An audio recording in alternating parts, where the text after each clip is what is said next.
In March of 2020, markets crashed due to medical concerns related to COVID-19 with its many unknowns, as well as economic concerns, for example, that companies such as airlines and cruise operators were on life support, or that, broadly speaking, demand collapsed all over the world.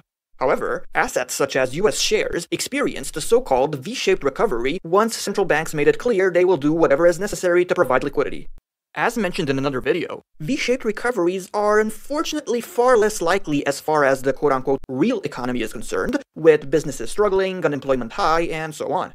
But investors didn't care and started buying back in aggressively, for reasons which range from optimistic ones, such as FOMO or the fear of missing out kicking in, to pessimistic ones like the perception among many savers that they have no choice but to buy various assets in light of traditional options such as bank deposits being a bit of a joke nowadays. More and more players got in, especially less sophisticated so-called retail investors. Some because they wanted to speculate with the $1,200 they received from the government, others because, well, they got bored in a quarantine environment, for example, sports gamblers such as Dave Portnoy's followers, who found a new hobby after many sporting events were suspended.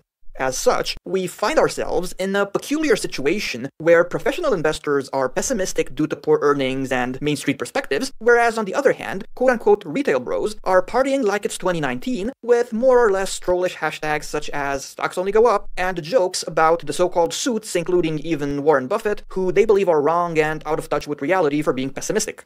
Who will win?